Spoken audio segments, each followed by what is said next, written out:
Rapide introduction sur Malte. Je suis Céline, responsable des événements pour les freelances et les consultants en France. Mon rôle, c'est de vous proposer des contenus qui vous intéressent et qui vous aident dans votre quotidien de freelance. Donc, n'hésitez pas à me faire des retours si jamais vous avez des suggestions. C'est avec grand plaisir pour proposer du coup l'année prochaine plein de nouveaux webinaires. Malte, vous connaissez assez bien. Je vais aller très rapidement sur cette slide. Donc, on est une plateforme qui met en relation les freelances et les entreprises qui ont besoin de freelance dans le cadre de projets. Donc, nous, notre mission, c'est de vous apporter ces missions, mais l'autre, c'est aussi de vous accompagner dans votre quotidien. Et donc, pour ça, on a pas mal de ressources. Je vais vous transmettre dans le chat l'ensemble de ces liens, donc soit des événements, mais aussi des articles. Et aussi, on a un réseau de partenaires. C'est tout l'objet de l'intervention d'Indy aujourd'hui, qui va pouvoir vous accompagner sur justement ces sujets de TVA, qui est un vaste sujet pour les freelances. On sait qu'il y a beaucoup de questions sur ce sujet-là, surtout en fin d'année. Et donc Indy est un de nos partenaires et il vous propose en fait un accompagnement. Et aujourd'hui prennent la parole pour vous donner plus d'informations sur la TVA, pour vous aider et répondre à vos éventuelles questions. C'est tout pour moi. C'est une introduction très rapide. Je vais pouvoir laisser la parole à Guillaume. Moi, je me mets aussi en backstage pour répondre à vos questions éventuelles sur Malte. Et puis, je reviens à la fin plus pour faire un peu le bilan et voir s'il y a d'autres questions. Super. Eh ben, merci beaucoup, Céline. Je vais du coup passer sur mes slides. Pareil, si vous pouvez me confirmer que vous voyez bien le nouveau support de présentation, que tout est OK de votre côté. Impeccable. Trop bien. Merci pour vos retours. Merci pour la présentation, Céline. Donc aujourd'hui, on va parler de compta et plus particulièrement de la TVA quand on est freelance. On va voir ensemble les basiques à connaître et tout ce qui vous permettra derrière de faire vous-même votre déclaration sans difficulté. Avec moi, donc Céline l'a dit, il y a Kelly qui est notre spécialiste des freelances et qui est là pour répondre à vos questions à l'écrit. Vous êtes assez nombreux aujourd'hui, donc c'est bien important, hein, comme l'a précisé Céline, de passer par l'onglet questions pour poser vos questions. Ça nous permet d'être sûr de bien les voir, de ne pas passer à côté et de pouvoir répondre à toutes les questions que vous pouvez vous poser. Donc aujourd'hui, j'ai prévu d'aborder pas mal de sujets. On va commencer dans un premier temps par réexpliquer simplement ce qu'est le principe de la TVA, qu'est-ce que c'est, comment est-ce que ça fonctionne. On détaillera ensuite quels sont les différents régimes qui existent et comment est-ce qu'on fait pour choisir le bon. On fera également un petit focus sur un point qui est assez important, je trouve, c'est est-ce que je dois choisir d'être assujetti à la TVA alors même que je suis sous les seuils de TVA. Et enfin, on prendra un moment pour voir en quoi ça consiste de faire sa déclaration de TVA. Vous allez voir, c'est pas sorcier, ça se fait assez rapidement.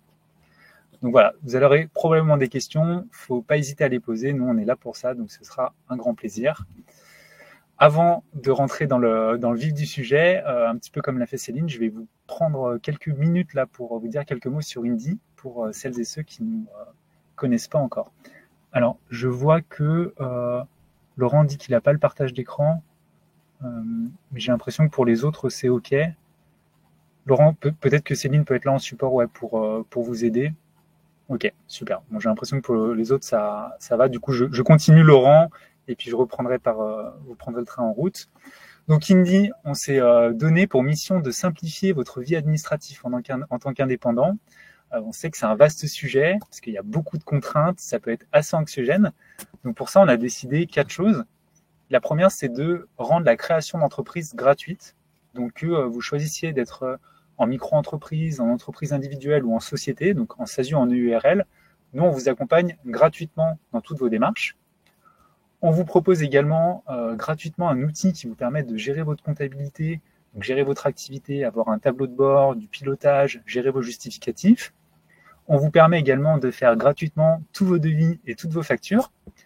Et puis, pour les personnes qui auraient des déclarations à faire, notamment cette fameuse déclaration de TVA, et bien là, on va vous proposer des formules qui vous permettent de gérer ça facilement, de manière très économique, sans avoir besoin de faire appel à un expert comptable. Donc, pour vous rendre un petit peu compte de qui on est, Indy, on existe déjà depuis 6 ans. On est leader sur le marché de la comptabilité en ligne. C'est déjà plus de 70 000 personnes qui font leur compta avec nous. Donc, ça commence à être assez massif. Et ce qui est intéressant de savoir, c'est que sur les 200 personnes de l'équipe, en fait, il y en a plus d'un tiers qui est 100% dédié au support client, donc qui est 100% dédié à vous accompagner au quotidien, à répondre à vos questions, parce qu'on sait que quand on est freelance, l'administratif, la compta, c'est pas forcément notre point fort, donc c'est très important que vous puissiez avoir un accompagnement premium, que vous soyez vraiment chouchouté par nos équipes. Voilà pour la rapide présentation. Donc maintenant, on va commencer par faire un petit focus sur la TVA et expliquer comment ça fonctionne. Donc, une petite minute pour rappeler le principe avec ce petit schéma. La TVA, c'est un impôt sur la consommation qu'on paye tous au quotidien sur nos achats. En tant que consommateur, donc on a l'habitude quand on achète des produits, qu'on va au restaurant, on a toujours une petite ligne de TVA qui s'affiche sur notre facture.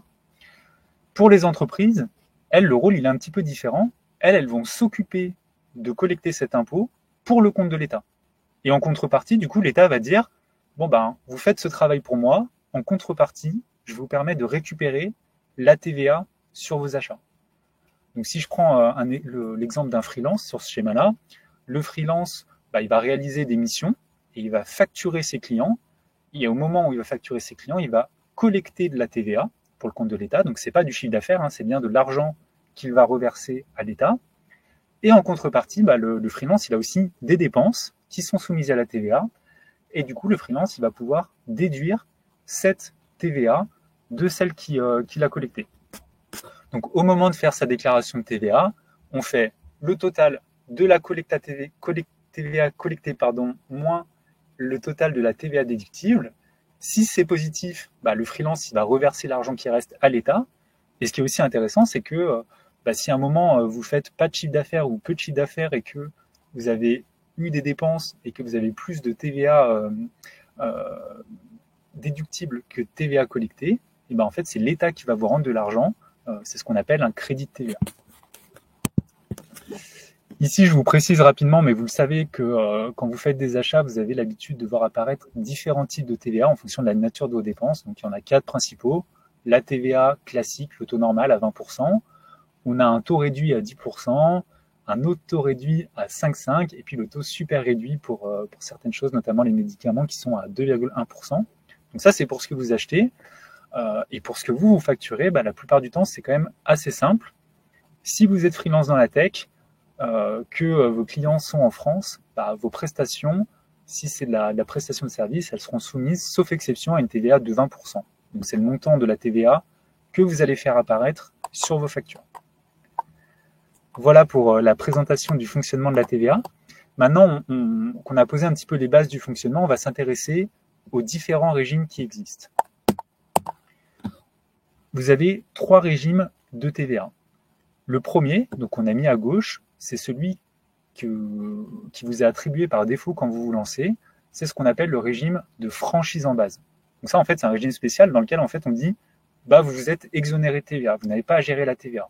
Donc, quand vous êtes en franchise en base, par défaut, vous ne collectez pas la TVA pour le compte de l'État, mais du coup, l'inconvénient, c'est que vous ne récupérez pas non plus cette TVA sur vos achats. Ensuite, vous avez 2 autres régimes.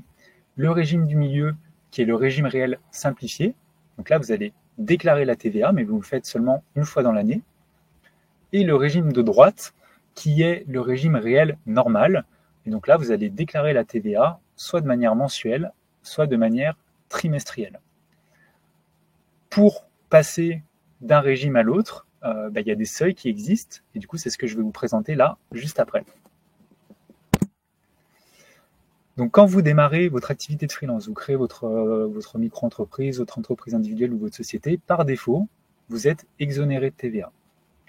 Tant que vous faites moins de 36 800 € de chiffre d'affaires, vous pouvez continuer de bénéficier de ce régime de franchise en base. Donc, comme je l'ai dit juste avant, vous ne facturez pas de TVA à vos clients et vos factures, elles sont bien hors taxe et elles doivent mentionner TVA non applicable, article 293B du CGI. Donc, il faut bien qu'il y ait ça qui apparaisse sur vos factures. Et du coup, vous ne déduisez pas la TVA sur vos achats. À partir du moment où vous dépassez les 36 800 € de chiffre d'affaires, mais que vous restez sous les 39 100 € de chiffre d'affaires, tant que vous restez dans cette fourchette qui n'est pas très large, pendant 2 années de suite, vous ne devenez redevable de la TVA qu'à partir de l'année suivante. Okay, donc, vous avez le droit d'être dans ce seuil pendant 2 années. Et si vous le dépassez 2 années de suite, vous passez à la TVA l'année d'après. Et puis après, vous avez le 3e cas, qui est finalement le cas le plus fréquent, parce que le seuil il peut être assez rapidement atteint. Si vous dépassez les 39 100 euros de chiffre d'affaires en cours d'année, alors là, c'est un petit peu plus complexe, il faut bien l'avoir en tête, vous devenez assujetti à la TVA dès le premier jour du mois en cours. Donc là, typiquement, on est en fin d'année, on est 20 décembre.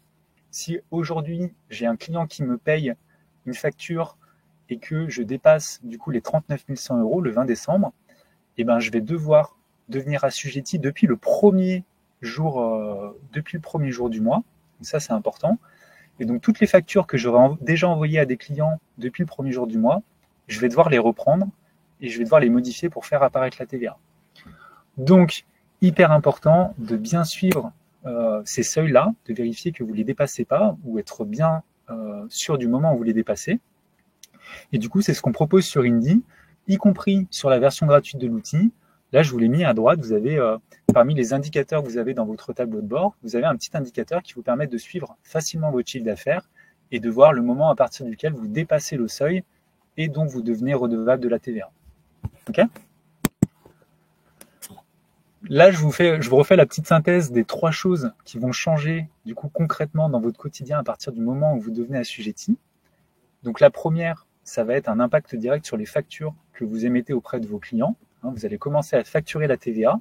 Donc au lieu d'avoir uniquement un montant hors taxe, maintenant vous allez rajouter un montant de TVA, qui la plupart du temps sera à 20%. Et du coup, je le rappelle bien parce que c'est important, cet argent, ces 20% de TVA là, c'est pas du chiffre d'affaires, c'est pas de l'argent qui est pour vous, c'est de l'argent que vous collectez temporairement pour le compte de l'État.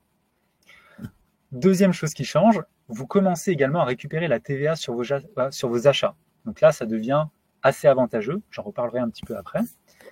Et troisième conséquence, en fonction du régime que vous allez choisir, vous allez déclarer et payer votre TVA soit chaque mois, soit chaque trimestre, soit chaque année. Donc pour résumer cette partie, il existe 3 régimes de TVA. Par défaut, quand on se lance, on est en franchise en base. Et quand vous passez à un autre régime, ça va avoir un impact sur votre quotidien administratif. Mais finalement, c'est quelque chose qui est globalement assez simple. Donc maintenant qu'on a vu tout ça, j'espère que c'est pas trop intense. Je vois qu'il y a des questions. J'espère que Kelly arrive à y répondre. Et puis sinon, encore une fois, pas de souci, on prendra le temps de reprendre à l'oral les questions manquantes. On va regarder maintenant comment est-ce qu'on fait pour choisir le bon régime. Okay, c'est une partie qui est super importante parce que souvent, par facilité, on est dans le régime de franchise en base, on y reste parce qu'on y est par défaut. Mais en fait, en fonction de votre activité, ça peut être dommage parce que ça vous empêche de récupérer l'équivalent de plusieurs milliers d'euros par an. Donc on se parle de montants là qui sont quand même assez significatifs. Donc, on l'a vu tout à l'heure, quand on dépasse les seuils, on n'a pas le choix, on doit déclarer sa TVA. Mais quand on est sous les seuils, tant qu'on n'a pas dépassé les premiers seuils, le seuil de 36 800 euros, on peut se poser la question, est-ce que je reste en franchise ou pas ? Eh bien, la réponse, c'est ça va dépendre de votre activité. Donc là, il faut regarder un petit peu dans le détail. Si vous êtes un professionnel en B2B, c'est-à-dire que vos clients sont principalement des professionnels et surtout des structures qui elles-mêmes sont assujetties à la TVA, nous, on vous conseille vraiment de passer à la TVA, même si vous êtes sous les seuils. Pourquoi ? Parce que ça va vous permettre de récupérer la TVA sur vos achats. Si je vous donne des exemples concrets, aujourd'hui, vous achetez un ordinateur à 1200 euros TTC. Sur ces 1200 euros, il y a 200 euros de TVA. Si vous êtes en franchise en base, ces 200 euros de TVA, ils sont en quelque sorte perdus. Vous les payez. Si vous êtes assujetti à la TVA, ces 200 euros, vous les récupérez directement. Donc ça vaut le coup. Si je prends une deuxième dépense assez courante qu'on peut avoir, vous avez un abonnement téléphone pro à 24 euros par mois. Sur ces 24 euros, il y a 4 euros de TVA. Donc tous les mois, sur cette dépense-là, vous perdez 4 euros. Donc 4 euros par mois, ça fait vite 50 euros à la fin de l'année, donc c'est pas négligeable. Deuxième cas de figure, vous êtes professionnel en B2C, donc vos clients sont soit des particuliers, soit des structures qui ne sont pas assujetties à la TVA. Donc si vos clients sont par exemple des associations ou d'autres micro-entreprises qui elles-mêmes ne sont pas assujetties à la TVA, là c'est un peu plus délicat parce que vos clients, dans ce cas-là, eux ne récupèrent pas la TVA. Et quand vous allez passer à la TVA, mécaniquement, vous allez devoir augmenter vos prix de 20%. Et donc là, vous allez perdre en compétitivité. Donc cette augmentation de prix de 20%, elle ne pose pas problème quand vos clients sont également assujettis à la TVA parce que cette TVA, ils vont la récupérer. En revanche, si vos clients ne sont pas assujettis à la TVA, et c'est le cas quand vous êtes en B2C, mécaniquement, vous allez perdre en compétitivité parce que vos services vont leur coûter 20% plus cher. Okay, donc c'est une slide un peu technique, mais assez importante. Et encore une fois, n'hésitez pas si vous avez la moindre question. Donc une fois que vous sortez du régime de franchise en base, on a vu tout à l'heure que vous aviez deux options, vous avez deux régimes. Le premier, donc, le régime réel simplifié, dans lequel vous n'allez faire qu'une seule déclaration par an, mais avec 2 acomptes en cours d'année. Et le régime réel normal, dans lequel vous faites une déclaration mensuellement ou trimestriellement. Alors ça peut paraître un peu contre-intuitif, mais nous, on vous recommande de choisir ce qu'on appelle le régime normal, donc le régime le plus complexe. Et je vais vous expliquer pourquoi, ça va avoir plusieurs avantages. Le premier, donc là complètement contre-intuitif, ça va vous faire gagner du temps. Pourquoi? Parce que quand vous réalisez votre déclaration de TVA fréquemment, ça vous évite d'avoir à vous replonger dans des dépenses qui ont eu lieu il y a assez longtemps dans le passé. Et notamment quand on est en annuel, ça peut être jusqu'à 12-15 mois dans le passé, donc c'est pas forcément facile. Ça vous évite de vous tromper. Deuxième avantage, c'est la gestion de votre trésorerie. En fait, quand on fait une seule déclaration par an, on a tendance à accumuler beaucoup de TVA en trésorerie. Et ça peut être assez risqué si on ne met pas cet argent correctement de côté. On risque d'avoir beaucoup d'argent, de le dépenser, et à la fin de se retrouver dans une situation délicate. Et troisième inconvénient du régime simplifié, c'est que vous allez devoir verser des acomptes en cours d'année. Et ces acomptes ne sont pas toujours faciles à calculer. Donc c'est un pourcentage du montant de l'année précédente, et c'est assez dur de s'y retrouver. Donc, pour l'ensemble d'entre vous, moi je vous recommande de choisir ce régime réel normal. Et pour celles et ceux d'entre vous qui sont en micro-entreprise, le petit conseil, c'est d'aligner la fréquence mensuelle ou trimestrielle avec la déclaration que vous faites de chiffre d'affaires à l'URSSAF. Vous savez, tous les mois ou tous les trimestres, vous faites une déclaration sur auto-entrepreneur.ursaf.fr. Moi, je vous recommande de choisir la même fréquence pour la TVA. Comme ça, tous les mois ou tous les trimestres, vous savez que vous déclarez votre chiffre d'affaires et vous déclarez votre TVA. Comme ça, vous êtes sûr de rien oublier. Donc, une fois, si jamais vous décidez de passer à la TVA parce que vous êtes sous les seuils, donc notamment parce que vos clients sont en B2B, ça ne se fait pas automatiquement. Il faut que vous fassiez la demande à l'administration. Donc ça, c'est hyper simple. Il faut simplement faire la demande sur impôt.gouv.fr. Donc si on a certains ou certaines d'entre vous qui n'ont pas encore d'espace professionnel sur impôt.gouv.fr, il faut simplement aller sur le site, dans l'espace professionnel, et vous allez vous créer des identifiants. Ça, c'est quasiment immédiat. Mais derrière, il faut attendre quelques jours que les impôts vous envoient le code de validation par courrier. Donc ça, il faut l'anticiper un petit peu.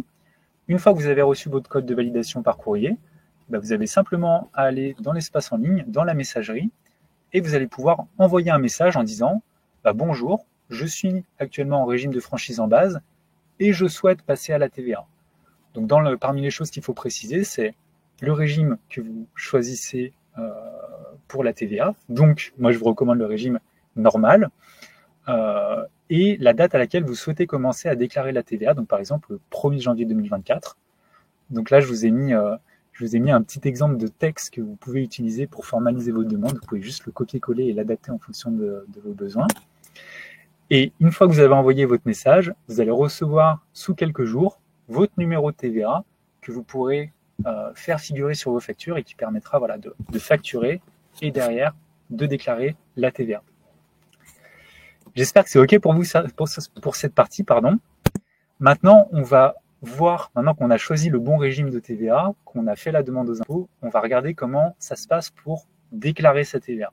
OK ? Tout à l'heure, j'ai vu une petite question passer dans le chat sur est-ce qu'on a le droit de récupérer la TVA sur tous ces achats.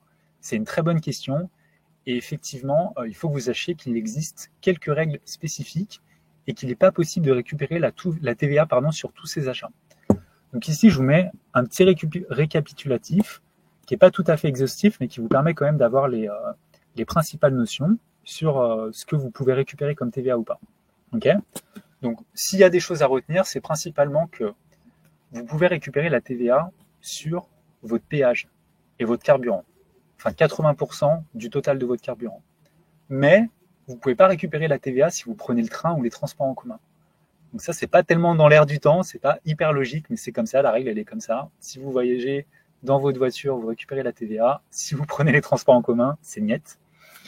Vous récupérez aussi la TVA sur vos abonnements, donc téléphone, internet, ou si vous avez un logiciel comme Indy, vous pouvez la récupérer. Vous récupérez également la TVA sur l'achat de matériel, y compris ce qui coûte un peu cher, comme un ordinateur, un téléphone portable. Vous récupérez aussi la TVA sur vos repas, notamment les repas d'affaires, donc qui sont pris avec des clients ou des confrères. Donc c'est en général des repas qu'on prend au restaurant.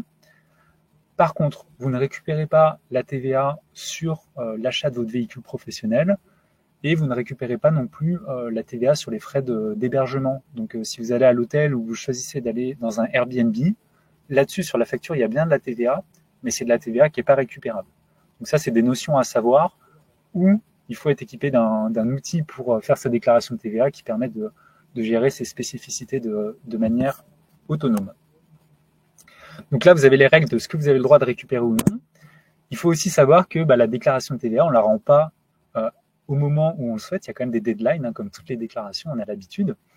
Donc si vous faites une déclaration de TVA mensuelle, vous pouvez commencer à déclarer votre TVA dès le premier jour du mois qui suit le mois que vous voulez déclarer. Donc là, si je veux déclarer ma TVA pour décembre 2023, je vais pouvoir le faire à partir du 1er janvier 2024 et j'ai à peu près une quinzaine de jours pour le faire. La date de limite de dépôt, en fait, elle va dépendre de votre forme juridique, du département dans lequel vous êtes domicilié, de la première lettre de votre nom de famille. Donc en gros, c'est un peu une galère. Si vous voulez être sûr de ne pas vous tromper, il faut que vous visiez un dépôt avant le 15 du mois. Okay, donc ça, c'est pour la déclaration mensuelle.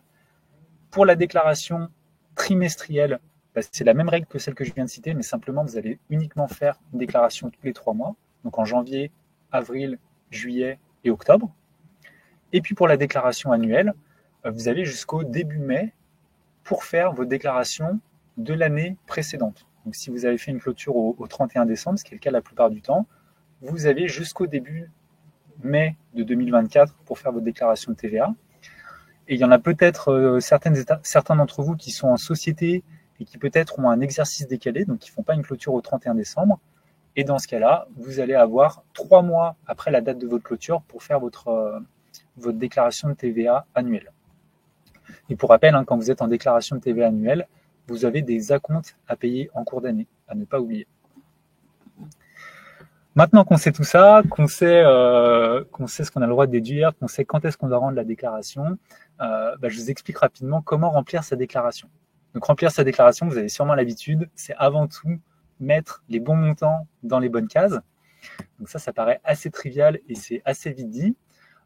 Mais ça reste quand même globalement assez simple. Donc, en plus des informations relatives à votre entreprise que vous allez devoir renseigner, donc la raison sociale, l'adresse, le SIRET, vous allez remplir dans vos déclarations 3 parties. La première, c'est le montant des opérations réalisées par catégorie.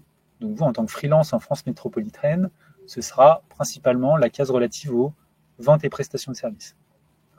Ensuite, vous allez détailler le décompte de la TVA à payer, donc le décompte de vos ventes par taux de TVA et le détail de votre TVA déductible, donc le détail de votre TVA sur vos achats. Vous allez aussi renseigner les éventuels crédits de TVA que vous pourriez avoir. Donc ça, j'en ai parlé au début de la présentation. S'il y a des périodes sur lesquelles vous avez eu assez peu de chiffre d'affaires et que la TVA déductible que vous avez, parce que sur vos dépenses, elle est supérieure à la TVA que vous avez collectée, l'État va vous devoir de l'argent sous forme de crédit. Donc ça, vous allez le renseigner dans votre déclaration. Et puis, vous avez une 4e partie qui est remplie directement par l'administration fiscale, qui est le montant total de la TVA à payer et qui est remplie en fonction des informations que vous avez remplies juste au-dessus. La déclaration, elle se fait sur le site des impôts. Ça se fait globalement assez facilement, une fois qu'on sait quel montant on doit mettre dans la bonne case. C'est ça le plus complexe. C'est un simple formulaire à remplir avec une signature électronique qui vous permet de valider le dépôt. Donc là, je vous ai mis une petite capture d'écran dans ce format. Là, je sais que c'est pas hyper lisible, mais juste ça vous permet d'avoir une idée de ce à quoi ça ressemble et que vous puissiez voir que ça reste quand même relativement simple. Mais il y a encore plus simple, évidemment. Si vous voulez faire votre déclaration de TVA en moins de 5 minutes par mois, sans vous ruiner, évidemment, il y a Indy qui est là pour ça. Donc sur Indy, votre déclaration de TVA, elle est automatisée. Elle vous prendra pas plus de 5 minutes par mois et vous êtes pris par la main pour faire votre déclaration et tout se fait hyper facilement. Donc là, on voit à côté du petit chat que si je veux faire ma déclaration de TVA, Indy me dit que ça va me prendre 5 minutes et que je vais devoir passer par 6 étapes. Une fois que je suis passé par ces 6 étapes qui me permettent d'être sûr de ne rien avoir oublié, ma déclaration de TVA, elle est générée automatiquement, elle est télétransmise directement aux impôts, et la TVA que vous avez à payer, vous la payez directement depuis Indy, sans frais supplémentaires. Hein. Tout fait partie du fonctionnement classique. Maintenant, je voudrais prendre 2 minutes de plus là pour vous en dire un peu plus sur le produit Indy, le logiciel, comment ça fonctionne. Parce que chez Indy, on a créé 2 produits pour vous accompagner dans vos obligations. Un produit qui est gratuit et un produit qui est payant. Donc, je vais commencer par le produit gratuit. Et ça, je voudrais vraiment insister parce que le terme gratuit, il est très souvent galvaudé parce qu'on a tendance à se dire soit avec le produit gratuit, en fait, je sais très bien que je vais rien pouvoir faire parce que très rapidement, je vais être bloqué et je vais devoir payer. Soit on se dit la fameuse citation qu'on entend tout le temps, si c'est gratuit, c'est toi le produit. Nous, sur Indy, on vous propose un vrai produit, on a été très vigilant, qui est gratuit et qui vous permet de faire plein de choses. On vous permet de gérer votre compta du quotidien avec la synchronisation bancaire qui est incluse, qui est offerte. On vous permet de piloter votre activité avec un suivi de vos dépenses, de vos recettes et également les alertes de dépassement de seuil que je vous ai montré dans la présentation.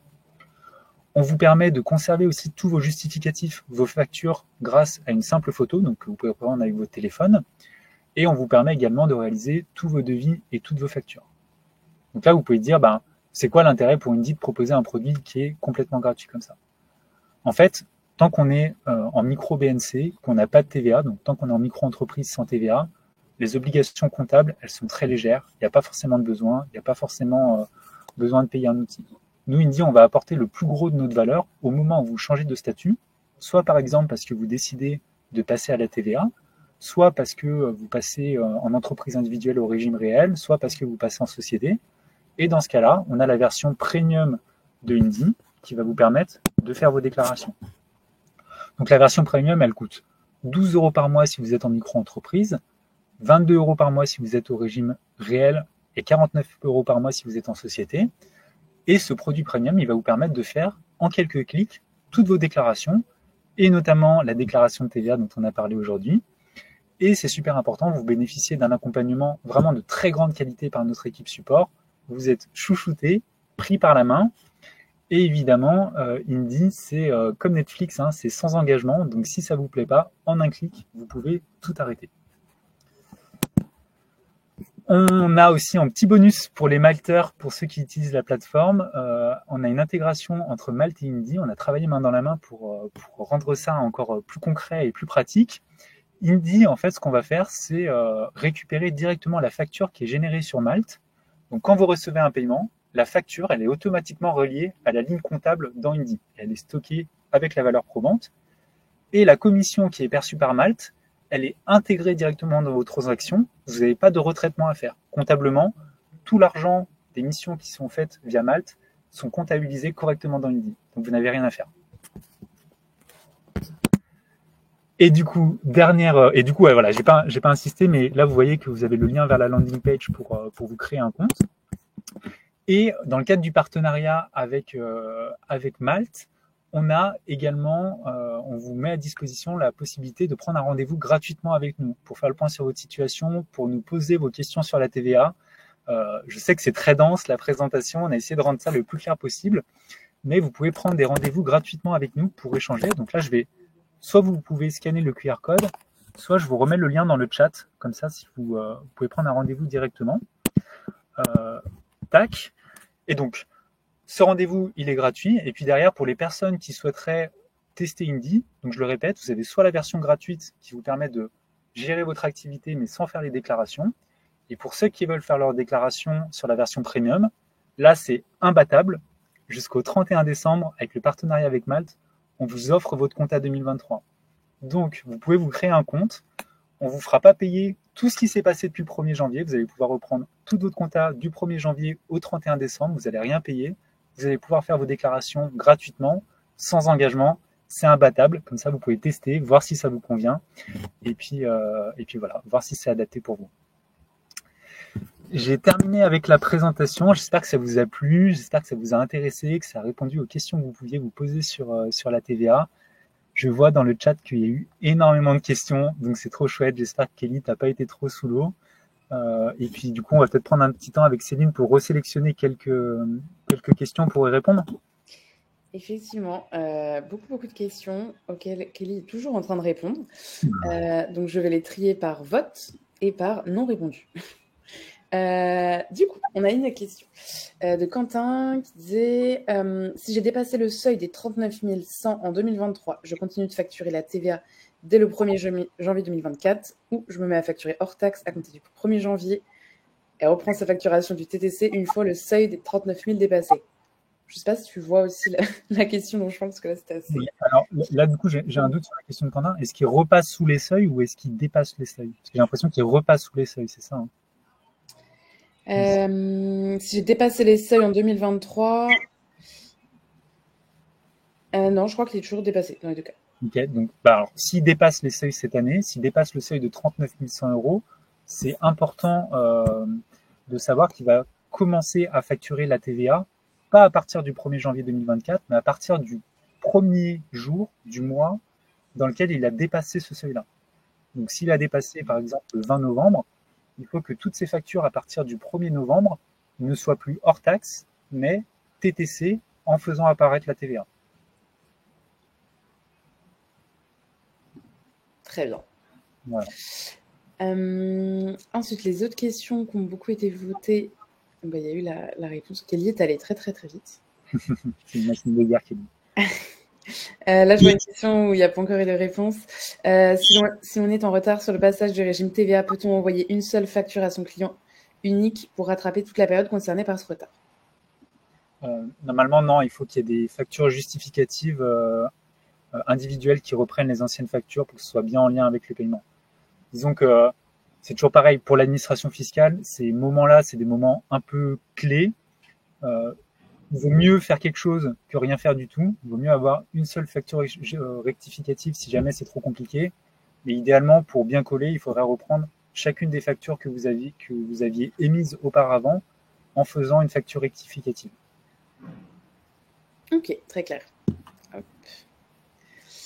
Il y avait des questions sur le replay. Il sera bien disponible à la fin de la session et également sur notre chaîne YouTube à partir de demain. Donc, vous l'aurez. Ensuite, autre question de Camille, je vais l'afficher à l'écran. Si je dépasse le seuil de CA-TVA sur l'année N-1 et que je commence à déclarer la TVA, dois-je continuer à le faire sur l'année N, sachant qu'il faudra à nouveau atteindre le seuil avant de réellement collecter la TVA? Non, en fait, du coup, alors j'ai perdu le. C'est Camille, c'est ça qui a posé la question? Oui. Ok.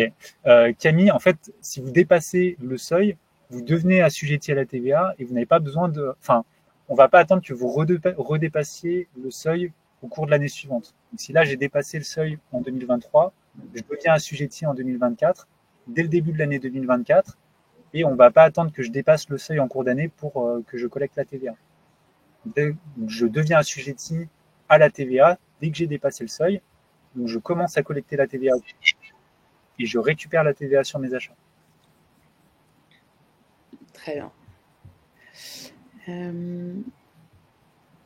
Je crois qu'il y a une réponse à toutes les questions. Je vérifie. Non, il me reste encore les dernières questions à traiter. Il y a beaucoup de questions. Encore une fois, si par date alors. Il y a des questions où peut-être malheureusement j'ai pas été suffisamment précis dans ma réponse parce qu'à l'écrit c'est pas forcément simple. Ou si vous avez encore des interrogations, il y a bien toujours le QR code et le lien que je peux vous remettre. Prenez rendez-vous avec nous, on sera vraiment ravis de prendre le temps de répondre à vos questions. Je suis désolé, j'ai beaucoup parlé. Et voilà. Et du coup, je vois plein de messages de personnes qui partent déjeuner. Merci beaucoup pour votre attention. Je suis super content d'être là. En attendant, du coup, vu qu'il nous reste encore un petit peu de temps, on va répondre aux dernières questions arrivées, comme ça Kelly peut faire les autres. Donc, question d'Emeric. Si je ne fais pas de chiffre d'affaires certains mois en micro, étant assujetti à la TVA, est-ce que je peux déduire la TVA de mes achats? Oui, tout à fait. Et ça, c'est le point qui est super intéressant, c'est que quand vous êtes assujetti à la TVA, c'est valable que vous fassiez du chiffre d'affaires ou non. Et quand vous ne faites pas de chiffre d'affaires, c'est là que c'est le plus intéressant parce que vous allez quand même récupérer la TVA sur vos achats.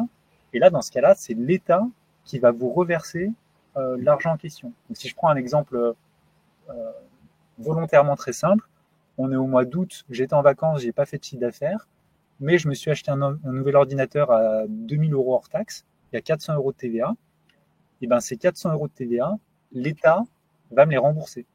Okay, parce que moi, j'aurais pas d'argent à verser à l'État parce que j'ai pas fait de chiffre d'affaires, mais l'État va me rembourser cet argent. Très bien. Ensuite, hop, je l'affiche. Question de Benjamin. Vous indiquez 80% de l'essence est prise en compte par la TVA. Doit-on le calculer avant de faire sa déclaration ou est-ce calculé automatiquement? Alors, ça va dépendre si vous le faites vous-même ou si vous avez un outil. Mais si vous le faites vous-même, oui, ces 80%, vous devez le calculer vous-même de votre côté. Très bien. Question de Sylviane.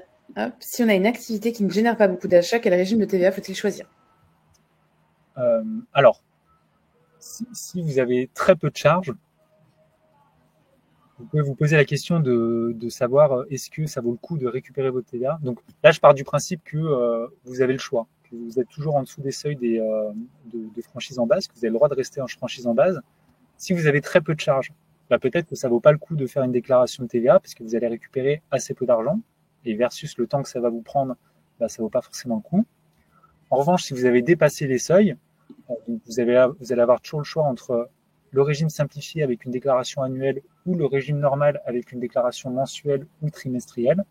Et dans ce cas-là, moi, je continue de vous recommander de choisir soit le mensuel, soit le trimestriel parce que vous allez collecter beaucoup de TVA sur les factures que vous allez émettre de la part de vos clients. Et ça, c'est beaucoup de trésorerie et ça arrive fréquemment. Des gens qui n'ont pas mis cet argent correctement de côté, n'ont mal provisionné et en fait se retrouvent à devoir sortir beaucoup d'argent au moment de faire la déclaration annuelle. Donc la réponse, c'est régime réel normal quand vous n'avez pas le choix. Très bien. Question de Maude. Est-ce qu'on peut choisir les clients à qui l'on fait payer la TVA, même si ça demande un peu plus de calcul de notre part? En bref, faire la distinction pro et particulier. Et non, malheureusement. Et ça, c'est dommage. C'est pour ça que quand on a une activité mixte, qu'on s'adresse à la fois à des pros et des particuliers, il faut peser le pour et le contre entre les deux. Mais si vous devenez assujetti à la TVA, c'est pour tous vos clients, y compris les clients qui ne récupèrent pas la TVA, malheureusement. Donc, pas de distinguo. Ok. Encore quelques questions. Question de Diane. Ah, c'était sur la question de Quentin. Il faut que je la retrouve. Diane disait, une fois qu'on est assujetti à la TVA, on continue à facturer la TVA? Oui. Et je pense que c'est des seuils. De Quentin où j'étais pas sûr de savoir si c'était il dépassait le seuil ou s'il repassait en dessous du seuil. Une fois qu'on est assujetti à la TVA, on reste assujetti à la TVA. En revanche, si pendant plusieurs années de suite, on repasse sous les seuils, on peut redemander à l'administration fiscale de repasser en franchise en base, si on le souhaite. Mais ça se fait pas de manière automatique. À partir du moment où on a dépassé les seuils ou qu'on a demandé à passer sur un régime de TVA dédié, on y reste. Ok, merci pour la précision. Et du coup, ça répond à la question de Jessica, qui était juste en dessous, qui a posé la même chose. Et donc, question de Sandra, où peut-on retrouver le replay? Il sera dispo sur ce lien, là, juste à la fin, dès que je couperai, ça recommencera avec le replay. Et également, on vous le renvoie en fin de semaine avec le lien vers la chaîne YouTube. Et je crois que... il y en a une. Question de Walid, est-ce que la TVA est récupérable sur les locations pour les micro-entreprises? Alors là, je ne sais pas si Kelly, tu as la réponse. Je préfère ne pas dire de bêtises. Est-ce que vous pouvez répéter la question? Désolée, j'ai la tête dans le guidon avec les questions. Est-ce qu'on peut récupérer la TVA sur location LLD ou LOA pour la voiture? Je crois pas. Il faut voir la facture. En fait, du moment que sur la facture, il y a écrit un montant hors taxe et un montant TTC, là, la TVA, normalement, elle pourrait être récupérable. Et elles sont... Oui, c'est bon, c'est bien confirmé, je viens de regarder. 20%, classique. Très bien, merci. Ensuite, il y a une question pour Malte. Est-ce qu'on récupère la data concernant les facturations hors Malte? Non, pas du tout. Puisque si ce n'est pas passé par Malte, on ne récupère pas les informations. Ouais, mais par contre, vous avez, il y aura pas la notion de facturation, il n'y aura pas la commission qui est prise. En revanche, tout l'argent qui rentre sur votre compte bancaire, toute l'information est bien récupérée parce que vous avez cette synchronisation bancaire entre Indie et votre compte qui fait que vous n'avez pas de saisie à faire. Hein. Toutes vos dépenses et toutes vos recettes remontent bien. Et le petit bonus, c'est qu'avec Malte, en plus, vous avez la facture qui est rattachée directement et la commission qui est bien appliquée.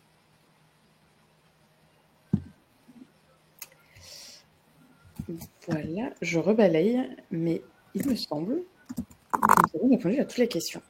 Bon, Il y avait juste une question, mais je suis pas sûre. C'est quelqu'un qui demandait comment retrouver le replay. Et j'imagine que vous allez leur envoyer par mail, je sais pas. Tout à fait. Il sera disponible là juste dès que l'événement sera fini. Si vous restez sur la page, ça va redémarrer en mode replay. Et également, je l'envoie sur demain avec un lien vers notre chaîne YouTube. J'en profite avant que vous vous déconnectiez tous. Je vous mets un petit lien vers un typeform très rapide pour me dire ce que vous avez pensé de cette session, puisque c'était d'ailleurs la dernière session de 2023. Donc, pour savoir un peu ce qu'on peut vous proposer l'année prochaine en termes de contenu. Donc, n'hésitez pas à répondre. C'est très utile pour nous, pour vous accompagner.